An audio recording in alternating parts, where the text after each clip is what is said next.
خدا نے قرآن میں اپنے بارے میں دو متضاد الفاظ استعمال کیے ہیں، تو وہ جو فرمائیں گے آپ، دو متضاد۔ اللہ تعالیٰ نے اپنے بارے میں ظاہر بھی کہا ہے، باطن بھی کہا ہے۔ اردو میں سمجھنے والی بات ہے، ظاہر اور باطن۔ ظاہر یعنی نمایاں، آشکار، باطن یعنی پوشیدہ، چھپا ہوا۔ ظاہر جو صاف صاف نظر آئے، باطن جو نظر نہ آئے۔ ہم لوگ ظاہر ہیں، یہ لائٹ ظاہر ہے، یہ پنکھے، یہ چھت، یہ لائٹیں، یہ ظاہر ہیں۔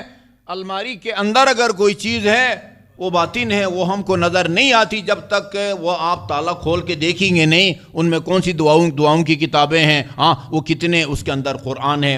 ظاہر اور باطن یہ دونوں جمع نہیں ہو سکتے۔ اگر ایک چیز ظاہر ہے وہ پھر باطن نہیں ہو سکتی، اور اگر وہ باطن ہے وہ ظاہر نہیں ہو سکتی۔ اللہ اپنے بارے میں فرماتا ہے الظاہر الباطن، دیکھو میں ظاہر بھی ہوں اور باطن بھی ہوں۔ یہ کیسے ہو سکتا ہے؟ ایک چیز ظاہر بھی ہو اور ایک اور وہ باطن بھی ہو۔ یہ حال ابھی 7:20 پر روشن بھی ہو اور تاریک بھی ہو، یہ تو نہیں ہو سکتا۔ ابھی آپ نے سوچا ہے اللہ جو اپنے بارے میں فرماتا میں ظاہر بھی ہوں اور باطن بھی ہوں، کیا مطلب ہے اس کا؟ اس کا مطلب یہ ہے میرے بزرگوں اور عزیزوں، ظاہر ہے یعنی اس کا اصل وجود ظاہر ہے، اس کا موجود ہونا اللہ تعالیٰ کا وہ ظاہر ہے، لیکن وہ کیسا ہے، اس کی حقیقت کیا ہے، گہرائی میں جا کے خدا کو آپ سمجھنا چاہیں وہ اس کی حقیقت آپ سے پوشیدہ ہے۔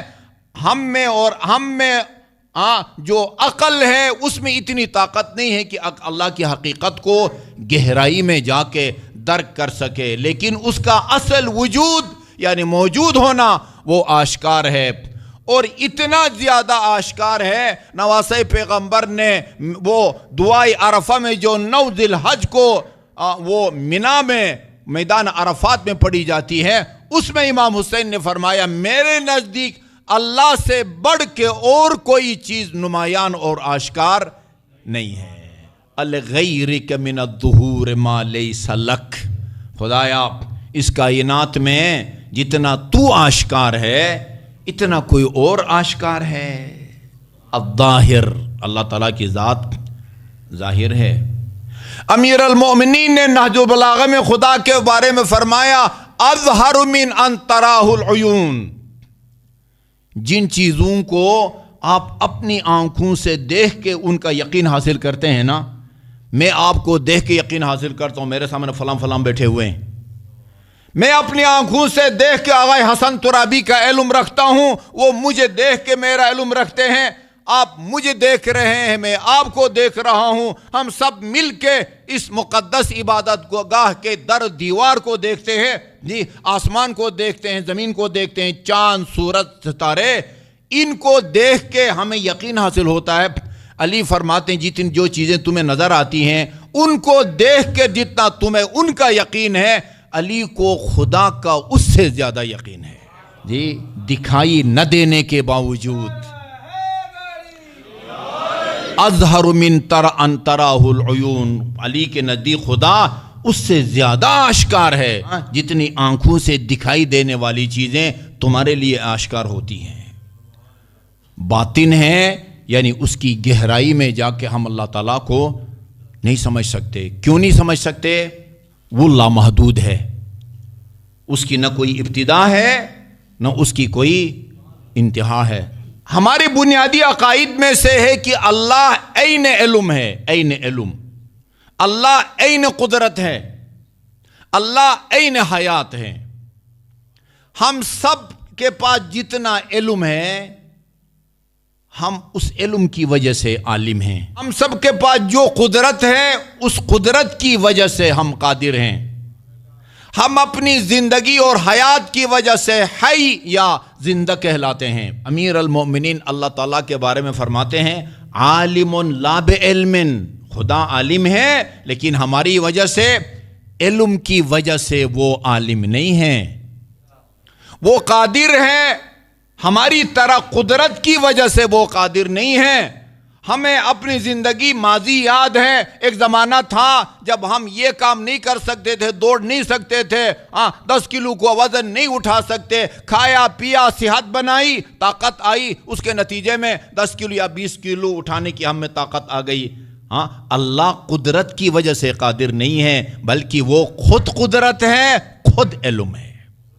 یہ یاد رکھیے، ترائی امتیاز ہے مکتب اہل بیت کا، کسی اور مکتب میں آپ کو اس طرح کی توحید کی باریک نکات آپ کو نظر نہیں آئیں گی۔ اللہ این قدرت، این حیات اور این علم ہے، وہ لامحدود ہے۔ ہم چاہے کتنے بھی مغز متفکر ہوں، ہماری سوچ کا دائرہ کار، ہمارے تفکر کا دائرہ کار، ہمارے تعقل کا دائرہ کار وہ محدود ہے۔ ہم اپنے محدود قوت کے ذریعے لامحدود ذات کو نہیں سمجھ سکتے، لہذا ہم اپنی قدرت کے مطابق جتنا خدا کو سمجھیں گے، اللہ اپنے لطف و کرم سے ہماری اسی معرفت کو قبول فرماتا ہے۔ خدا نے ہمارے ذمہ یہ نہیں لگایا تم میں جیسا ہوں ویسا مجھے سمجھو، یہ ہماری ذمہ داری نہیں ہے۔ کیوں؟ وہ جیسا ہے ویسا ہم اس کو نہیں سمجھ سکتے، اس لیے وہ لامحدود ہے، اس کی نہ کوئی ابتدا ہے نہ کوئی انتہا۔ ہماری عقل کی بھی ابتدا بھی ہے، اس کی انتہا بھی ہے، کبھی بھی لامحدود محدود کے احاطے میں نہیں آ سکتا۔ اللہم صلی اللہ علیہ محمد۔ جس طرح خدا کی حقیقت کو سمجھنے سے ہم قاصر ہیں، رسول اور اہل بیت رسول کی حقیقت کو بھی سمجھنے سے ہم قاصر ہیں۔ فرق اتنا ہے، فرق خدا لامحدود ہے، یہ ہستیاں اور ان کا علم، ان کی ابتدا بھی ہے، ان کی انتہا بھی ہے۔ ہم اللہ کو بھی سمجھنے سے بھی قاصر ہیں، محمد اور علی اور فاطمہ کو بھی سمجھنے سے قاصر ہیں۔ فرق اتنا ہے کہ خدا لامحدود ہے، یہ ہستیاں محدود ہونے کے باوجود ان کے علم کی وسعت اتنی ہے کہ وہاں تک ہمارے عقلوں کی رسائی نہیں ہو سکتی۔ یہ رسول خدا نے فرمایا، ان اللہ جعل لأخی علی ابن ابی طالب فضائل لا تحصى کثرتاً، اللہ نے میرے بھائی علی کو اتنے زیادہ فضائل و مناقب سے نوازا ہے، زیادہ کہ ان کو شمار کرنا یہ کسی بشر کی بس میں نہیں ہے۔ رسول خدا نے یہ نہیں فرمایا کہ علی کے فضائل لامتناہی ہیں، نہیں، متناہی ہیں۔ جب علی خود متناہی ہے، ہم کو پتہ ہے کہ علی 13 رجب کو پیدا ہوئے، یہ ہمیں پتہ ہے۔ یہ جو خاکی ولادت ہے علی کی وہ 13 رجب کو ہے، رسول خدا کی وہ 17 ربیع الاول کو ہے۔ رسول اور علی کی جو نورانی پیدائش ہے اس کا بھی پتہ ہے۔ اللہ تعالیٰ نے فرمایا، کنت کنزا مخفیا فاحببت ان اعرف فخلقتک یا محمد، میں ایک مخفی خزانہ تھا۔ امیر المؤمنین نے نہج البلاغہ میں فرمایا، کان اللہ ولم یکن شیء، ایک خدا کی ذات تھی اور کچھ بھی نہیں تھا۔ ہو کا کہتے ہیں نا، ہو کا علم تھا، صرف خدا کی ذات تھی اور کچھ بھی نہیں تھا، وقت بھی نہیں تھا، صرف خدا کی ذات تھی بس۔ فاحببت، حدیث قدسی ہے، فاحببت ان اعرف، خدا فرماتا ہے میں نے چاہا، میرا ارادہ بنا کہ یہ پردہ غیب سے مجھے نکلنا چاہیے، مجھے اپنا تعارف کرا لینا چاہیے۔ کیا پہلا قدم خدا نے کیا اٹھایا اپنا تعارف کرانے کے لیے؟ فخلقتک یا محمد، علی محمد میں نے سب سے پہلے تیرے نور کو پیدا کیا۔ اللہم صلی اللہ محمد وعلی محمد۔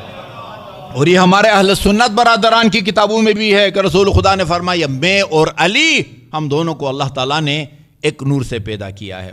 آپ کہہ سکتے ہیں اس کائنات میں سب سے پہلی مخلوق علی اور محمد کا نور ہے، علی اور محمد کا نور ہے جی، یعنی ان کے اول اور آخر کے لحاظ سے محدود ہونے کے باوجود ان کی حقیقتوں کو درک کرنا وہ ہمارے بس میں نہیں ہے۔ لہذا رسول خدا نے فرمایا امیر المومنین سے مخاطب ہو کے، اے علی، خدا کو تیرے سوا اور میرے سوا کسی نے نہیں سمجھا، مجھے خدا اور تیرے سوا کسی نے نہیں سمجھا، اور تجھے یا خدا نے سمجھا ہے یا میں نے سمجھا ہے۔